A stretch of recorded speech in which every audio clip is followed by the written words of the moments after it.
ഞങ്ങൾ ചോദിക്കുന്നത് എന്താണ് അതിൽ നല്ലത്?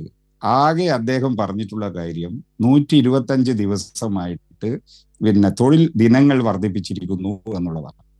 എന്നാൽ 125 ദിവസമായി എന്നുള്ളത് ഈ ഇന്ത്യയിൽ രജിസ്റ്റർ ചെയ്ത് ഏതാണ്ട് 20 കോടി ആളുകൾ ഇന്ത്യയിൽ രജിസ്റ്റർ ചെയ്തിട്ടുണ്ട് എന്നാണ് കണക്ക്. 20 കോടി ആളുകൾ. അതിൽ ഏതാണ്ട് 8 കോടി ആളുകൾ ഇപ്പോൾ ആ തൊഴിലുറപ്പ് പദ്ധതിയിൽ നിന്ന് പുറത്തായി. അതിനുള്ള കാരണങ്ങൾ നിരവധിയാണ്. ഒന്ന്, കുടിശ്ശിക പണം കൃത്യമായി കിട്ടുന്നില്ല. രണ്ടാമത്തത്, ഇത് നടപ്പിലാക്കുന്നതിന് പല മേഖലയും വെട്ടിക്കുറച്ചു തൊഴിലവസരം കുറച്ചു. മറ്റൊന്ന്, ജിയോ ടാഗ് അടക്കമുള്ള പുതിയ സംവിധാനം കൊണ്ടുവന്നു. ഇതൊക്കെ ഇന്ത്യയുടെ ഗ്രാമീണ മേഖലയിൽ ഉണ്ടാക്കിയ പ്രയാസം ചെറുതല്ല. അതുകൊണ്ട് തൊഴിലുറപ്പിൽ നിന്ന് തൊഴിലാളികൾ സ്വയം വിട്ടുപോകാൻ തയ്യാറായി. അതാണോ നല്ല കാര്യം? അതിൽ നിന്നും വ്യത്യസ്തമായിട്ട് എന്താണ് ഇപ്പോൾ ഈ പദ്ധതിയിലുള്ളത്? 125 ദിവസമാണോ? അത് ഗവൺമെന്റ് നോട്ടിഫൈ ചെയ്യുന്ന പ്രദേശങ്ങളിൽ മാത്രമേ ഈ 125 ദിവസം ജോലി ഉണ്ടാവൂ എന്നുള്ളത് കാണണം. ഒന്ന്, ഇപ്പോഴുള്ള പദ്ധതിയിൽ തന്നെ കൃത്യമായ ജോലി എടുത്തതിന് കൂലി നിങ്ങൾ കൊടുത്തോ? കേന്ദ്ര ഗവൺമെന്റ് ഈ കേരളത്തിന് 860 കോടി രൂപ ജോലി ചെയ്തിട്ട് കൂലി കൊടുക്കുന്നതിന് വേണ്ടി കേന്ദ്ര ഗവൺമെന്റ് അനുവദിച്ചിട്ടില്ല. കുടിശ്ശികയാണ്. 860 കോടി. കഴിഞ്ഞ വർഷം ഇവിടെ നടന്നത് 4000 ചില്ലാനം കോടി രൂപയുടെ വർക്കാണ്. അതിൽ 860 കോടി രൂപ ഇനിയും തന്നിട്ടില്ല. അതിനെന്താണ് നിങ്ങൾക്ക് പറയാനുള്ളത്? അപ്പൊ ഇതിൽ എവിടെയാണ് നിങ്ങൾ താങ്കൾ ചോദിച്ചു ചോദ്യം അത് തന്നെ വളരെ വ്യക്തമാണ്. നേരത്തെ ജോമോൻ പറഞ്ഞ പോലെ ഒരുപാട് നല്ല കാര്യങ്ങൾ ചെയ്തു. ഒന്നാമത്തെ കാര്യമാണ് കേരളത്തിന് കിട്ടേണ്ട 960 കോടി രൂപ കിട്ടിയിട്ടില്ല. മാത്രമല്ല, ഇനി 40% കേരളം അടക്കം 2000, ഞാനും ജോമോൻ ഉൾപ്പെടുന്ന കേരളത്തിൽ നിന്നാണ് ഇനി 2000 കോടി കൂടി കണ്ടെത്തേണ്ടി വരിക. അതിനെന്താണ് ജോമോൻ മറുപടി ഉള്ളത്? ഈ 860 കോടി ഒരുപാട് നല്ല കാര്യങ്ങൾ പറഞ്ഞല്ലോ. പിന്നെ ഒരു കാര്യം കൂടി ജോമോൻ സൂചിപ്പിക്കുക. അതായത് നേരത്തെ ഈ പദ്ധതിയുടെ ഏറ്റവും വലിയ മേന്മ എന്ന് പറയുന്നത് ഒരു റൈറ്റാണ്. തൊഴിൽ എന്ന് പറയുന്ന റൈറ്റ്. അതിന് ആവശ്യത്തിനനുസരിച്ച് തൊഴിലെന്ന തരത്തിലേക്ക് മാറി. ഇതാണോ ജോമോൻ പറയുന്ന മേന്മ ഈ പദ്ധതിയുടെ? നമ്മൾ ഈ തൊഴിലുറപ്പ് പദ്ധതിയുമായി ബന്ധപ്പെട്ട് നോക്കൂ, നിരവധി പരാതികൾ അതാത് പഞ്ചായത്തുകൾ ഭരിക്കുന്ന പഞ്ചായത്തുകളുടെ പ്രസിഡന്റുമാർ ഉൾപ്പെടെ, പ്രത്യേകിച്ച് ഇടതുപക്ഷം ഭരിക്കുന്ന എത്രയോ പഞ്ചായത്തുകൾ, ഞങ്ങളൊക്കെ പൊതുപ്രവർത്തകരായതുകൊണ്ട് എല്ലാവിടെയും പോകുമ്പോൾ അവരുടെയൊക്കെ കെടുകാര്യസ്ഥത മൂലം എത്രയോ സ്ഥലങ്ങളിൽ പണം കൃത്യമായി കൊടുക്കാൻ കഴിയാതെ വരികയും അവർക്ക് വേണ്ട ആളുകൾക്ക് മാത്രം പണി കൊടുക്കുകയും അവർക്ക് വേണ്ട ആളുകളെ മാത്രം CDS ആക്കുകയും ഒക്കെ ചെയ്ത വലിയൊരു അഴിമതി നടന്നുകൊണ്ടിരിക്കുന്ന ഒരു മേഖലയാണ്. നോക്കൂ, അത് ഒരു ഉത്തരവാദിത്വം വാസ്തവത്തിൽ സർക്കാരുകൾ എടുക്കുന്നില്ല. ഇപ്പൊ കേരളം പോലെ അതിദാരിദ്ര്യം ഇല്ലാത്ത സംസ്ഥാനത്തിനൊക്കെ 40%, 60:40 എന്നൊരു വലിയ വിഷയമല്ലെന്ന് കേരളത്തിന്. അതിദാരിദ്ര്യം ഇല്ലാത്ത ഒരു സംസ്ഥാനമായിട്ടൊക്കെ നമ്മളെ പ്രഖ്യാപിച്ചിരിക്കുകയാണ്. കേന്ദ്രം നോക്കുമ്പോൾ ഏറ്റവും നല്ല സംസ്ഥാനങ്ങളുടെ ലിസ്റ്റിൽ ഒക്കെ എടുക്കുന്നുണ്ട്. നമുക്ക് ഒരു കുഴപ്പമില്ല.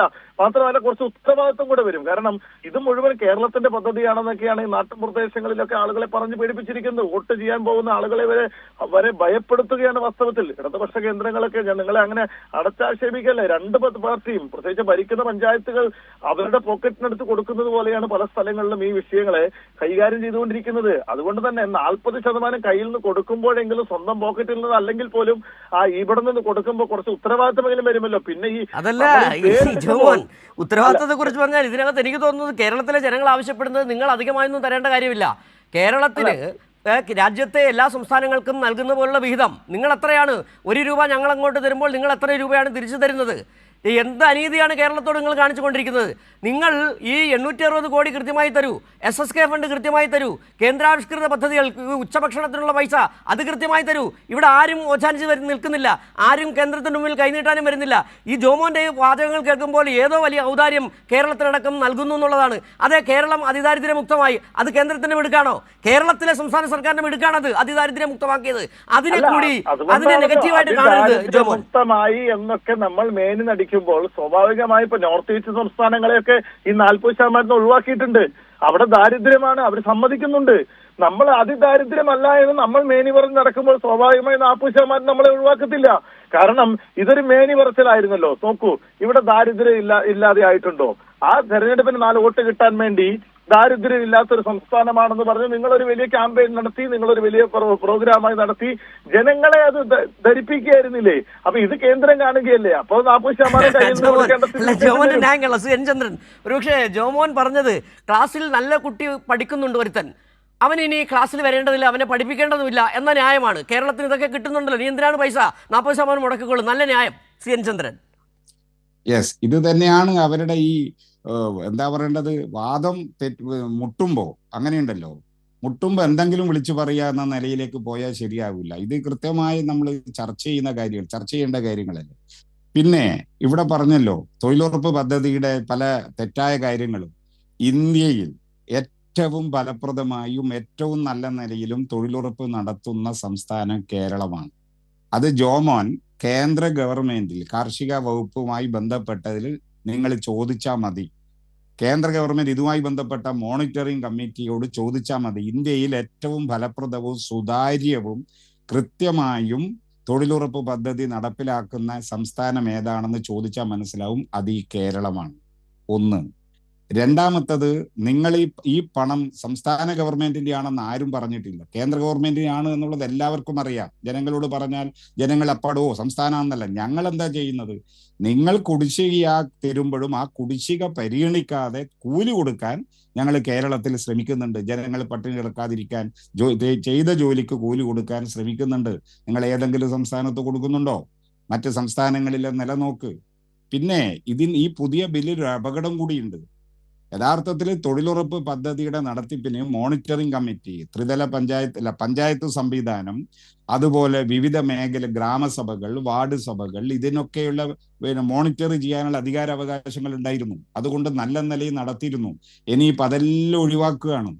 ഇനി തെരഞ്ഞെടുക്കപ്പെട്ട ജനപ്രതിനിധികളുടെ മോണിറ്ററിംഗ് എല്ലാം ഈ പുതിയ ബില്ല് പ്രകാരം ഒഴിവാക്കും. എന്നിട്ട് ജിയോ ടാഗ് അങ്ങനെയുള്ള പുതിയ AI ഭാഗമായിട്ട് വരുന്നത് ഇതൊക്കെയാണ് ഏൽപ്പിക്കുന്നത്. എവിടെയാണ് ഇന്ത്യയിലെ ഗ്രാമീണ മേഖലയിൽ നെറ്റ് സംവിധാനം തന്നെ പൂർണ്ണമായിട്ടുണ്ടോ?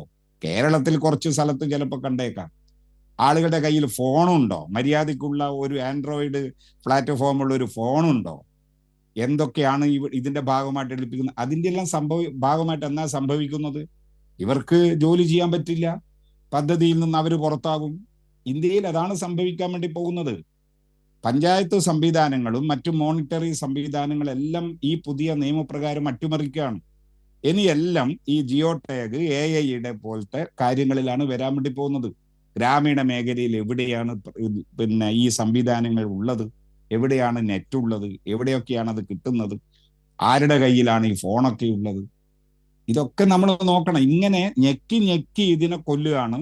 അവസാനം ഇതിന് വധശിക്ഷക്ക് വിധിച്ചിരിക്കുന്നു. ആ വധശിക്ഷ നടപ്പിലാക്കാനാണ് ഇപ്പോൾ പോകുന്നത്. ഇനി ഒരു കാര്യം പറയാം, ജോമോൻ എഴുതി വെച്ചോ, ഒരു 1-2 കൊല്ലം കഴിയുമ്പോൾ ഈ പദ്ധതി പൂർണ്ണമായിട്ടും ഇല്ലാതാവും എന്ന കാര്യത്തിൽ സംശയമില്ല. കാരണം BJP കോർപ്പറേറ്റുകൾക്ക് വേണ്ടിയുള്ളതാണ്, സാധാരണ ജനങ്ങൾക്ക് വേണ്ടിയുള്ളൊരു പാർട്ടിയല്ല. BJPയുടെ ഭരണം സമ്പൂർണമായ കോർപ്പറേറ്റ് താല്പര്യത്തെ അടിസ്ഥാനപ്പെടുത്തിയാണ്. അവർക്ക് ഗുണം കിട്ടുന്ന കാര്യം നടപ്പിലാക്കും, ജനങ്ങൾക്ക് ഗുണം കിട്ടുന്ന ഒരു കാര്യവും നടപ്പിലാക്കാൻ വേണ്ടി പോകുന്നില്ല. ഞങ്ങളിത് ഞങ്ങളെ പദ്ധതിയാണെന്ന് അവകാശപ്പെട്ടിട്ടൊന്നുമില്ല, പക്ഷെ ഫലപ്രദമായിട്ട് ഇവിടെ നടപ്പിലാക്കുന്നു. കേരളത്തിലുണ്ട് നഗരങ്ങളിൽ അയ്യങ്കാളി തൊഴിലുറപ്പ് പദ്ധതി ഞങ്ങൾ നടപ്പിലാക്കിയതാ, കേന്ദ്ര ഗവൺമെന്റ് അല്ല. നഗരങ്ങളിൽ ഇന്ത്യയിൽ കേരളത്തിൽ മാത്രമേ നഗരങ്ങളിൽ തൊഴിലുറപ്പ് പദ്ധതിയുള്ളൂ. അയ്യങ്കാളി തൊഴിലുറപ്പ് പദ്ധതി കേരളത്തിലാണുള്ളത്. അത് നടപ്പിലാക്കിയത് സംസ്ഥാന സർക്കാരാ. അത് ഞങ്ങൾ ജനങ്ങളോട് പറഞ്ഞിട്ടുണ്ട്. അതിലെന്താ തെറ്റ്? ബാക്കി കേന്ദ്രം വെട്ടിക്കുറക്കുന്നതും കുടിശ്ശിക തരാത്തതും ഞങ്ങൾ ജനങ്ങളോട് പറഞ്ഞിട്ടുണ്ട്. ഈ തൊഴിലുറപ്പ് പദ്ധതി അട്ടിമറിക്കാനാണ് ശ്രമിക്കുന്നത്. ഇത്ര കോടി രൂപ കുടിശ്ശികയാണ്, കൃത്യമായി തന്നിട്ടില്ല. പദ്ധതി വിഹിതം ഓരോ കൊല്ലം കഴിയും തോറും വെട്ടിക്കുറക്കുന്നു. അത് ഞങ്ങൾക്ക് ജനങ്ങളോട് പറഞ്ഞിട്ടുണ്ട്. അത് ഞങ്ങൾ എന്നും പറയും. ഈ പുതിയ ബില്ല് പ്രകാരം ജനങ്ങളിലേക്ക് തന്നെ ഞങ്ങൾ ഇറങ്ങാൻ വേണ്ടി പോവാണ്. തൊഴിലുറപ്പ് തൊഴിലാളികളെ മുഴുവൻ ഞങ്ങൾ സംഘടിപ്പിക്കാൻ വേണ്ടി പോവാണ്. അവരോട് ഈ കാര്യങ്ങൾ മുഴുവൻ ഞങ്ങൾ പറയാൻ വേണ്ടി പോവാണ്. നിങ്ങളുടെ ഈ കോർപ്പറേറ്റ് താല്പര്യത്തെ അടിസ്ഥാനപ്പെടുത്തിയുള്ള പദ്ധതികൾക്കെതിരായ പോരാട്ടത്തിൽ ഇതും ഒരു പ്രധാന വിഷയമായി ഇന്ത്യയിൽ വരും ദിനങ്ങളിൽ ഉയരാൻ.